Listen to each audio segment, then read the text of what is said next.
va, forain? Soyez heureux. Soyez heureux. Comment ça va, Gérard? Et toi, Laurent? Très heureux de se retrouver là. Merci.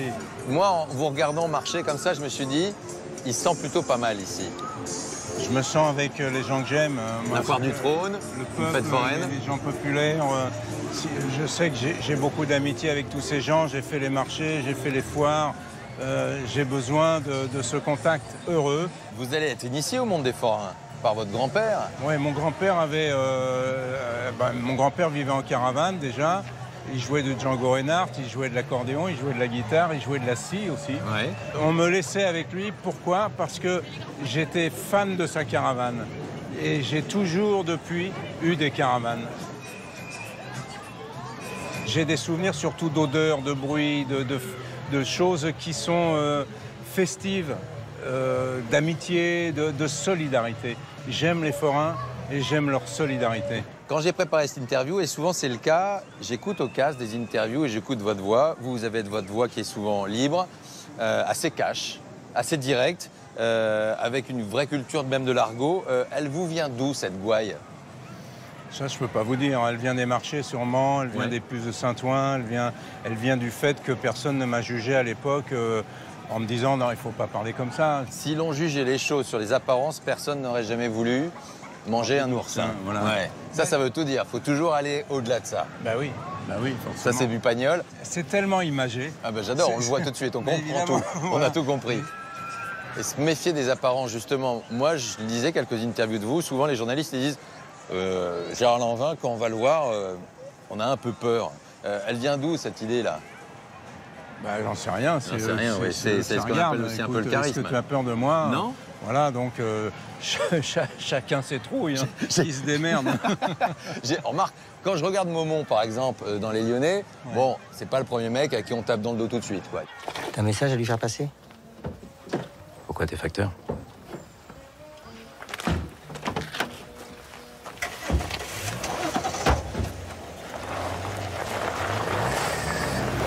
C'est qui, celui-là? Bonheur. Le nouveau patron de l'anti-gang. On va se faire un petit stand de tir. Vous aimez quoi dans un petit tir à la carabine, allez? Comment tu vas? Ça va bien? Ça me rappelle aussi un petit peu un film, un premier film qui m'a touché.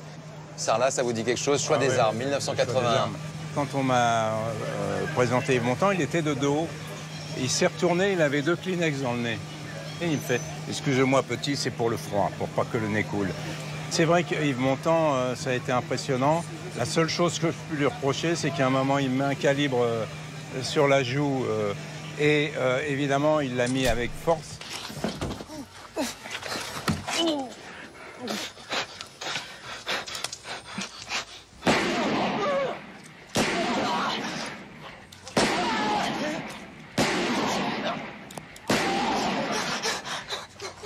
Et donc, j'ai plus entendu pendant une semaine.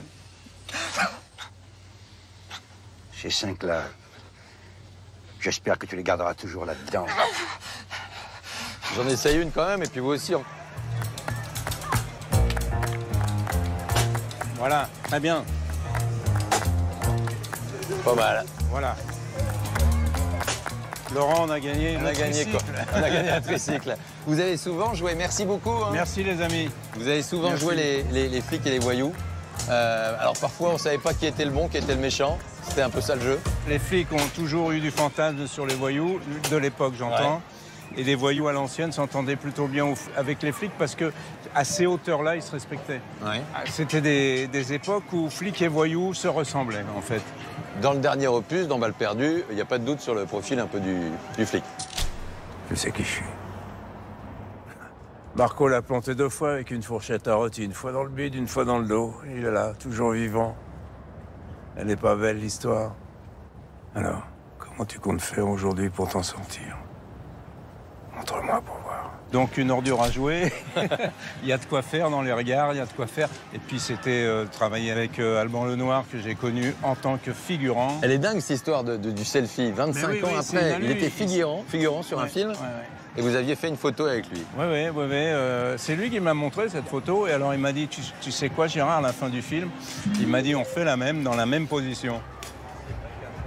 Dans la vie réelle, vous penchez plutôt pour les flics ou pour les voyous maintenant? Dans la vie réelle, je penche pour les flics, qui sont indispensables et nécessaires. J'ai beaucoup travaillé avec les flics. Ils sont méprisés par une certaine classe. Hein, ceux qui gueulent tout le temps, ceux qui sont... Mais c'est des mecs nécessaires. Et dès qu'il y a un problème, on appelle qui? Les flics.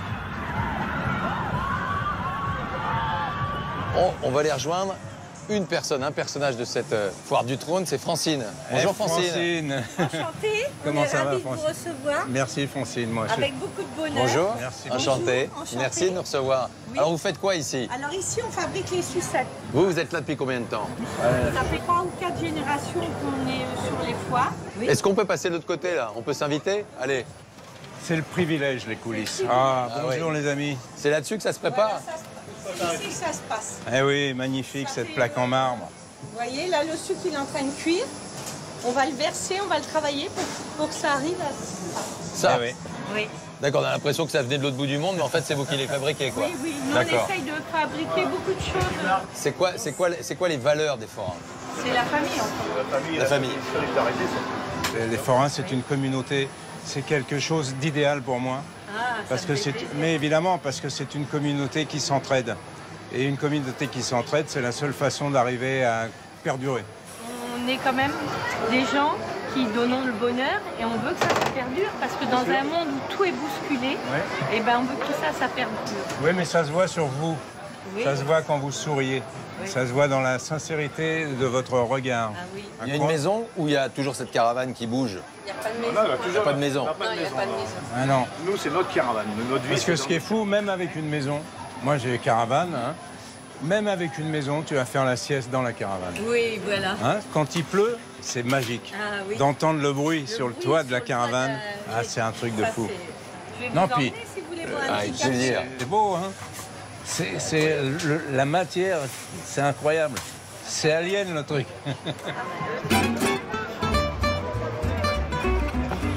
Merci Gérard. Merci à toi, Ruben. Merci, grand.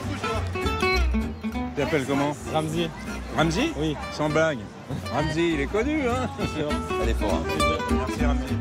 Et l'instruction par rapport au déplacement, les écoles, comment ça se passe? Ben, là, ils vont d'école en école. D'école en école. Mais Est-ce qu'ils pas- ont des difficultés à aller d'école en école? Non. De ne pas avoir de potes, forcément. non. Allez, venez les enfants, on va aller boire un On y va?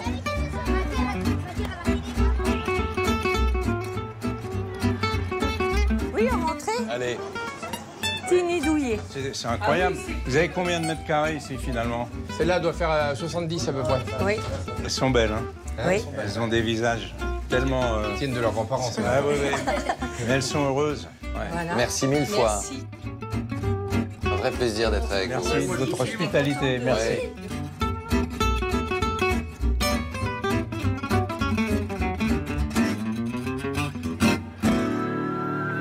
On va prendre un taxi. Ok, il est payé le taxi? Bah, et pour l'instant, pas encore, mais on va essayer de le payer à l'arrivée.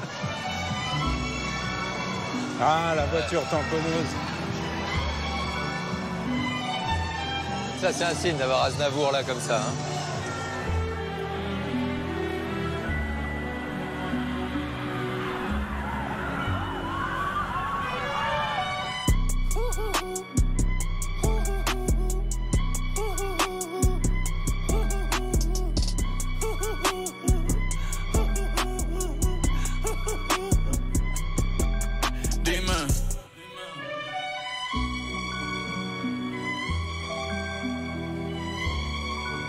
Bah, Gérard, on aurait pu y aller en Harley-Davidson comme à l'époque. Vous faites encore un peu de moto? Non, c'est fini. C'est fini? Ouais, c'est fini. En fait, c'est... tu sais, quand on prend de l'âge, on a des craintes qui s'installent. La chute, le machin. Tu sais que tu serais dans un merdier beaucoup plus emmerdant si tu avais 30 ou 40 piges. Votre papa, il était agent immobilier. Ouais. Vous dites qu'il a tout fait pour que vous soyez heureux. Ouais. Donc, c'est un exemple. Quand votre papa tombera malade, vous allez faire le choix de l'accompagner jusqu'au bout. Vous avez été accompagné par un médecin, vous avez été dans le dialogue avec lui. Voilà, mon père a trouvé ce médecin parce qu'il avait peur, il avait un cancer des poumons Et il avait peur de mourir étouffé ou qu'une artère pète. Enfin, ça. J'ai été dans l'obligation un jour de venir à l'hôpital. Et je ne savais pas que c'était le jour où il déciderait de me dire c'est le moment. Et il me l'a dit dans les yeux, il m'a dit c'est le moment. Et donc j'ai appelé ce médecin avec lequel on avait discuté de ce moment et qui est venu et qui nous a aidés à faire que mon père soit parti dans les circonstances qu'il désirait. Vous avez perdu pas mal de potes au fil des années, notamment l'un de ces duos mythiques, vous et Michel Blanc, dans Marche à l'ombre, ce film, il est devenu culte de génération en génération.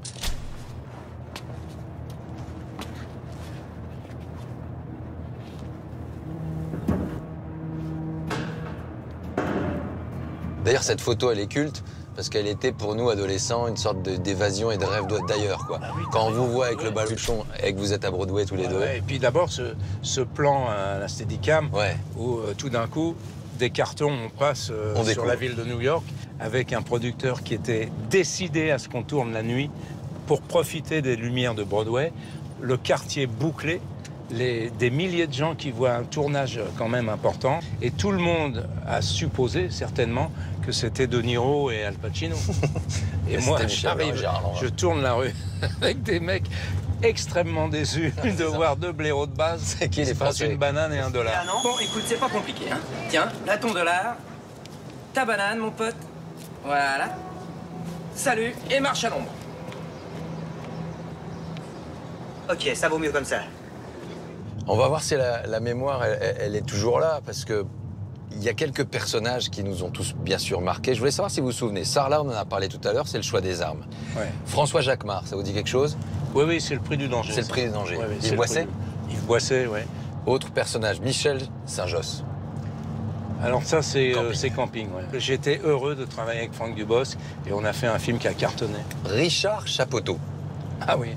Ça vous dit quelque chose, ça me rassure. Ouais, bien sûr, c'est mes meilleurs copains. Mes meilleurs copains. C'est un film incroyable. Jean-Marie Poiré, 1989. Ce film, il va pas marcher quand il sort. Pas du tout. Pas du tout. Gros bide. Gros bide. Il y avait l'ours en face. Ouais. Mais en fait, l'affiche était nulle. Elle ressemblait à une comédie de merde. Alors que c'était pas une comédie de merde. Ah c'était un film formidable à faire. C'est un film culte. Ouais, c'est devenu culte. Génération en génération. Ouais, c'est devenu culte, ouais. Ouais, bien sûr, t'es descendu, t'as laissé les clés sur le camion. Je pouvais pas prévoir que ça serait de flipper. Hein. Ils ont démarré aussi sec. Avec le chargement aussi. Bah quoi, j'allais pas descendre tout le chargement pour aller boire un café. T'es déjà rentré, toi? Ah oui, j'étais super vite parce que j'ai eu un petit problème. Grave? Grave, non. Kiki, non. Ah bon, bah tu m'expliqueras ça tout à l'heure, je vais prendre une douche et dormir une demi-heure. C'est quoi grave pour toi? Bah quoi, y a pas mort d'homme.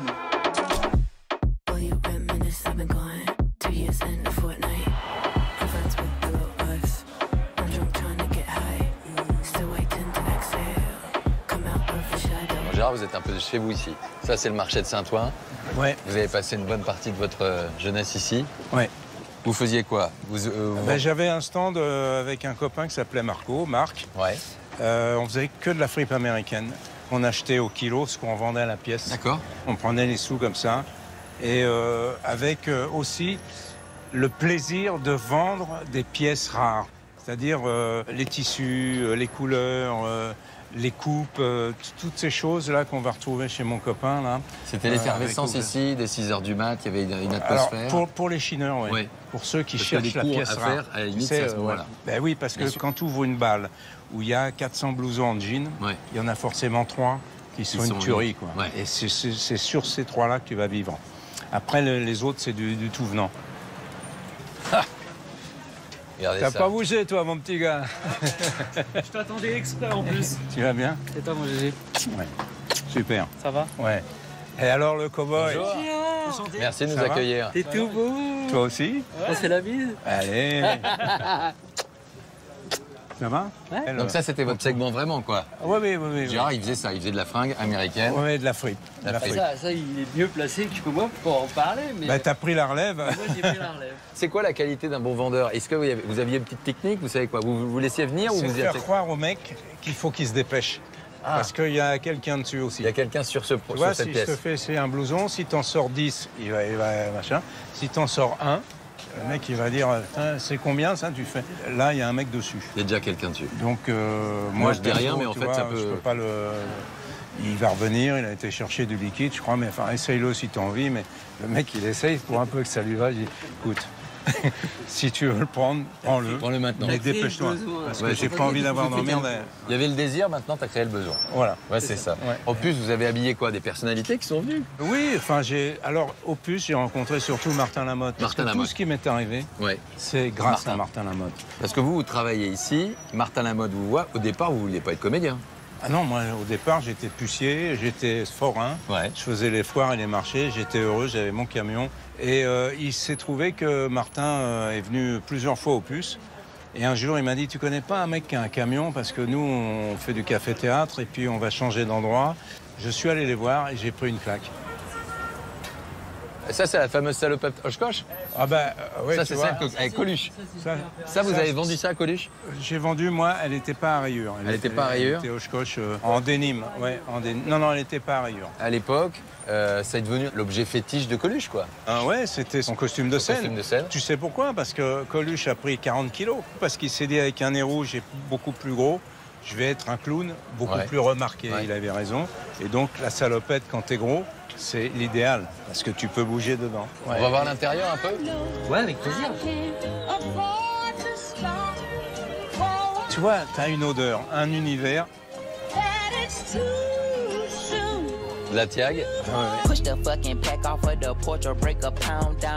y a tout ce qu'il faut là.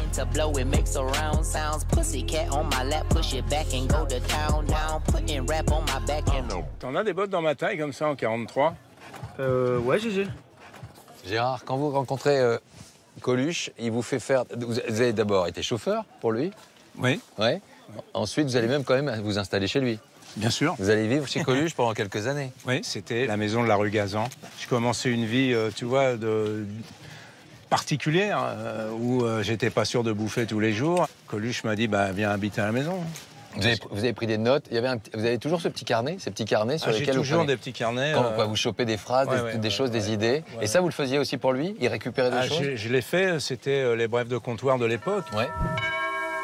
Ah voilà, le souverain iranien, sa fortune dépasse $1 milliard. L'une des plus importantes du monde, estimée hier le New York Times, qui s'y connaît. Il m'a dit, voilà, moi, en fait, quand on s'est rencontrés, je l'ai fait marrer avec 2-3 réflexions qui venaient d'ici. Puisque, tu vois, marche à l'ombre, ça vient d'ici. Hein. Quand on disait marche à l'ombre, ça veut dire quoi? C'est quoi marche à l'ombre, c'est fais attention à toi. Quoi, fais attention. Et donc, Coluche était amateur de ça. Et il m'a dit, si tu as des trucs, tu me les donnes, machin. Et j'ai continué à écouter, moi, les gens. Et lui amener des chutes pour écrire des sketchs. Merci en tout cas de nous avoir accueillis. Voilà, merci Laurent. Merci, à bientôt. Il faudra visiter. Je viendrai avec plaisir, moi je cherche un Teddy. Donc, Tout à l'heure on parlait de la rue Gazan. Quand Coluche fait Ciao Pantin et que vous le voyez dans ce film, il est extrêmement touchant, il est extrêmement fragile aussi.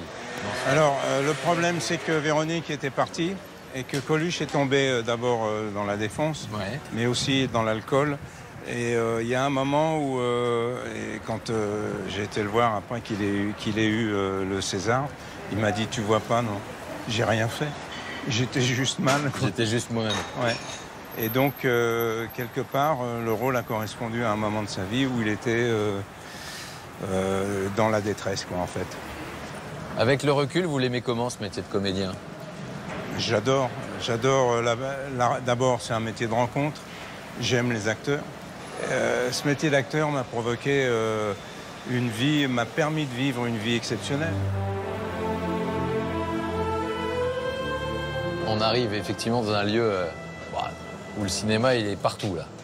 On voit Coluche bien sûr avec cette César du meilleur acteur 84. On vient de parler de Ciao Pantin. 84. Messieurs. Bonjour, merci de vous accueillir. Fred, salut. Bonjour.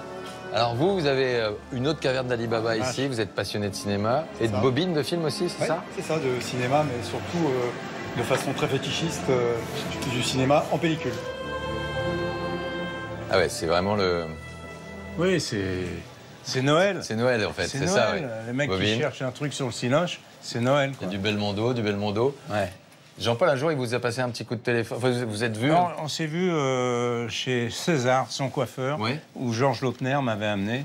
Il m'a présenté Jean-Paul. Et il était en train de se faire une pédicure. Et il m'a fait viens voir. Et il venait voir Le choix des armes d'Alain Corneau, où j'ai joué un flic à la con. Un rôle de fragile et de faible. Et il m'a dit, dire une chose, j'ai vu le film là, de Corneau. Alors si tu veux réussir le parcours, les gifles, faut pas les prendre, faut les donner. Inversion de tendance. Voilà, et j'ai été à la salle de sport. Et... Direct. Voilà. Alors vous collectionnez des bobines. Il n'y a pas un film ou deux que Gérard connaîtrait très bien, par exemple. Peut-être qu'il y a des choses un peu... Le hasard est tel que, dans le projecteur actuellement, il y a un film qu'il connaît peut-être. Évidemment, c'est une scène de nuit, donc c'est un peu sombre, on est en plein jour. Oh la vache, c'est tir groupé, ça. Bravo. Ça, c'est la scène du début du film. Ça te plairait de te réveiller dans mon pieu? Je rêve pas, monsieur. C'est pas pour ta pomme. Il est en première classe, ici. Ah, il a raison de dire non. Je sais pas. Eh, mais si je te le demande... Pas vraiment, si je le demande gentiment. C'est pas la peine d'aller plus loin. Parce que malheureusement, ces choses existent toujours. Et que c'est fondamentalement un problème pour moi de voir que des salopards puissent s'attaquer aux femmes comme ça, d'une manière violente, définitive, sans respect, sans rien. C'est terrible. J'ai tellement d'affection et de respect pour les femmes qui nous donnent la vie, qui devraient être celles qui dirigent en fait le monde. C'est une question qui vous parle et vous allez vous exprimer. En 2021, il y aura cet album, il y aura ce choix de chanter, ce disque, comme un appel à l'aide, quoi, comme un cri. En fait, j'ai perdu, comme nous tous qui la connaissions, Marie Trintignant, sous les coups d'un homme qui ne mérite pas ce nom-là aujourd'hui. Pour moi, il y a sur Netflix une série qui nous propose de le voir s'expliquer. Il n'y a pas d'explication à donner. Un homme doit garder son sang-froid et d'avoir définitivement détruit Marie. Ça m'a provoqué un tel émoi. Vous étiez très proche de Marie? J'ai connu Marie en travaillant sur le film de Chouraki. Les Marmottes. Les Marmottes. Marie, elle était avec François Cluzet. On se voyait tous les jours. C'était quelqu'un avec qui on riait beaucoup. C'était une fille pleine de vie. Ça a été dramatique pour nous tous. Ouais. Dans ce magasin, il y a des bobines de plein de films, des films français, des films américains, les garçons? Ah ouais. De tout? Des frères Lumière aux frères Cohen. Des frères Lumière aux frères Cohen. Grosso modo, hein. Ouais. Il est beau le cinéma des frères Cohen, j'adore. Ah oui. Ouais. J'aurais aimé travailler avec des gens comme ça aussi. Salut. Merci. Bonsoir, bonjour. Gérard, ouais. Vous avez été récompensé 2 fois au César. Yes. Il y a eu le fils préféré, Nicole Garcia. Ouais. C'est un moment important quand elle vous appelle. Ça m'a permis de revenir au cinéma. Moi, j'avais monté un bar à la Baule puisque le cinéma m'avait jeté, parce que des fois, quand tu ouvres ta bouche, ça leur plaît pas. Mais c'est pas grave. Je suis rentré par la fenêtre. Il y a eu Le goût des autres aussi. Le goût des autres. Bakri Jaoui. Bah oui, ça c'est magnifique. Vous avez rien remarqué, vous? C'est-à-dire? Vous n'avez pas vu que je me suis rasé la moustache? Ah bah oui, dites donc. Et non, je l'avais pas vu. Ah oui, vous êtes rasé la moustache, j'avais pas vu. Personne ne voit. Jean-Pierre était, comme moi, quelqu'un qui prenait le temps de vivre. On n'a pas voulu être les premiers de la classe, on n'a pas voulu... On est acteur avec le tempérament qu'on a, et surtout, on n'est pas dans la compétition. César avec effectivement le fils préféré, César également avec Le goût des autres. Vous avez été absent les 2 fois.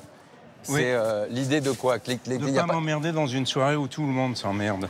Moi, j'ai autre chose à foutre, parce que c'est pas important d'être considéré comme le meilleur. Ce qui est important, c'est d'être bon. C'est tout. Alors, vous avez eu ces succès, des succès très populaires, avec des duos. Il y en a un, c'est Bernard Giraudot. Vous faites les spécialistes. Ouais. Vous étiez un peu les deux personnages de l'époque. Et vous allez vivre une sacrée histoire aussi. C'est qu'effectivement, il y a une scène dans laquelle vous êtes menotté. Ouais. Et vous allez sauter. Et vous avez des blousons de cuir. Voilà.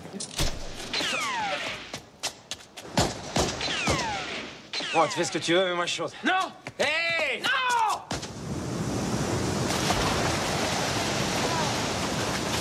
J'ai la crème, merde! Ta gueule! Elle est glacée, merde! Là, c'est pas du studio, c'est vraiment les gorges du Verdon. Et Bernard avait un blouson de l'armée, là, comme les pilotes. Là, tu vois, il avait un blouson. Le problème, c'est que quand il s'est mis dans l'eau, il a pris 20 kilos le blouson. Et là, vous devenez... Et Bernard, dans toute cette tourmente, commençait à plus pouvoir remonter. Donc, avec une force, je ne sais pas d'où elle venait, on s'est associés pour s'en sortir tous les deux de ce moment un peu tragique qui aurait pu mal tourner, parce que ça arrive sur les films. Vous allez tourner ensemble, Moi vouloir toi, Le fils préféré, et puis il va tomber malade, lui aussi. Ouais. Et c'est quelqu'un qu'on a un peu trop vite oublié dans le cinéma. Avec tous les grands films qu'il a fait, L'année des méduses, Les longs manteaux, tous les genres qu'il a abordés. Et l'homme incroyable qu'il était, il a eu une vie de ouf, avec cette amitié profonde que j'ai pour lui et ce manque de Bernard aujourd'hui. J'aimerais tellement qu'on se voit à nouveau là, en tant qu'acteur, et le temps qui passe, et si ça se trouve, on fera un film magique ensemble. Il y a une personne que vous avez citée à plusieurs reprises, je l'ai entendu ce prénom... c'est Jennifer. Ouais. C'est la clé de voûte de votre histoire. Bien sûr, elle m'a construit. Elle m'a construit en tant que mec, je veux dire... C'est-à-dire quoi, elle m'a construit en tant que mec? Parce qu'avant, j'étais un fada, j'étais dans des histoires qui sont des histoires qui ne vous permettent pas d'être responsable de quelqu'un. Et puis, j'ai rencontré Jennifer par hasard. Et un jour, j'ai dit, qu'est-ce que je peux faire pour te séduire? Elle m'a fait... Qu'est-ce que je peux faire pour te séduire? Ouais, elle m'a dit, écoute, je suis séduite, mais prouve-moi que tu es un homme alors. Si tu viens avec moi, il va falloir être clair, net et précis là-dessus. Oui, il y a des responsabilités à prendre. Et Jennifer, on a vécu tellement de choses, on a été sans plus rien, on a été avec beaucoup, elle n'a jamais souffert de rien. Jennifer est mon rocher. On va s'installer, prendre un petit quelque chose? Allez. Alors, on parlait d'être un bon papa. Ce que c'est un vaste programme. On va peut-être poser la question à l'un de vos fils qui est là. Je crois qu'il va nous rejoindre. Ah bah oui. Salut Manu. Laurent, tu vas bien? Merci d'être là. Ça va? Je vous présente pas tous les deux? Je crois qu'on se connaît un peu, ouais. Un petit peu, ouais.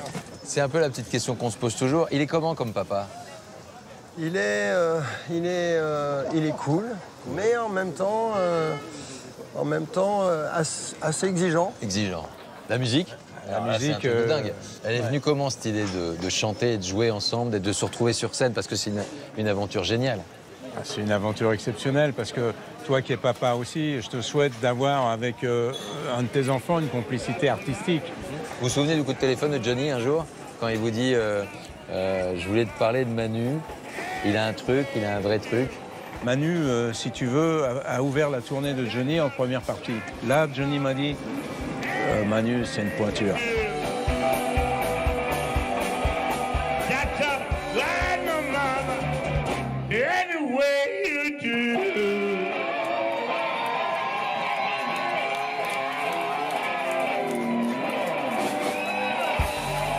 Qu'est-ce que je l'aime, ce mec-là?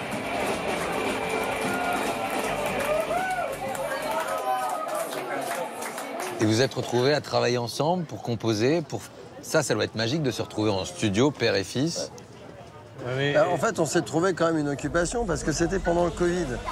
La manière de nous voir, c'était de nous filer des autorisations. Donc on se délivrait les autorisations pour qu'on puisse se rencontrer. Donc il venait au studio et c'est d'ailleurs lui qui m'a remonté le moral parce que moi j'étais vraiment stoppé dans mon élan. Et je leur ai dit faisons le projet qu'on voulait faire ensemble. Je lui ai dit ramène tes textes et moi je vais t'écrire des musiques et ensemble on va faire un album. Et vous vous retrouvez aujourd'hui sur scène ensemble. Exactement. Et il y a du monde. Et il y a du monde. Je vous propose, allez, dans ce rendez-vous, il y a souvent un 60 secondes. En 60 secondes, je vous pose des questions courtes et vous avez chacun votre réponse à des questions courtes. On essaie. On essaye? Allez, top, c'est parti. Vélo ou rugby? Rugby. Rugby. Federer ou Nadal? Federer. Nadal. Hopper ou Picasso? Hopper. Hopper. Lever de soleil ou coucher de soleil? Lever. Ah, coucher de soleil. Un jean ou un bon cuir? Un jean. Un jean aussi. Jennifer ou Jennifer? Les deux. Les deux. Les Stones ou les Beatles? Ah, je dirais les Beatles, moi. Moi, je dirais les Rolling Stones. Otis Redding ou Aretha Franklin? Otis Redding. Otis Redding aussi. Johnny ou Bachung? Ah, c'est dur, là. Non, là, c'est difficile. Une semaine en mer ou à la montagne? À la montagne. À la montagne aussi, allez. Mustang ou Corvette? Mustang. Mustang, ouais. La guitare, elle est là. Moi, j'aimerais bien qu'on finisse un peu en musique. Si on pouvait avoir quelques accords, ça me ferait plaisir. Ça vous embête pas? Non, moi... Merci, Manu. En tout cas, on vous retrouve. Alors, je regarde, il y a une date qui va arriver. Le 25 juillet, vous serez à Mios, en Gironde. Ouais. Et bien sûr, Balle perdue, c'est le 7 mai, c'est sur Netflix. Voilà. Encore un polar. Voilà. Merci d'avoir passé ce moment avec nous. C'était un vrai plaisir. Merci, Manu. Merci. Quelques petites notes. A little something you got makes me bring home my pain. A little something you got makes me bring home my pain. Hey, hey, hey, hey,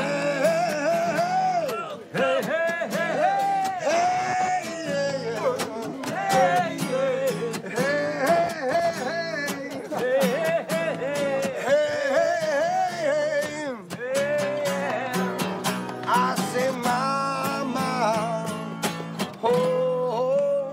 I love you so. I love you so.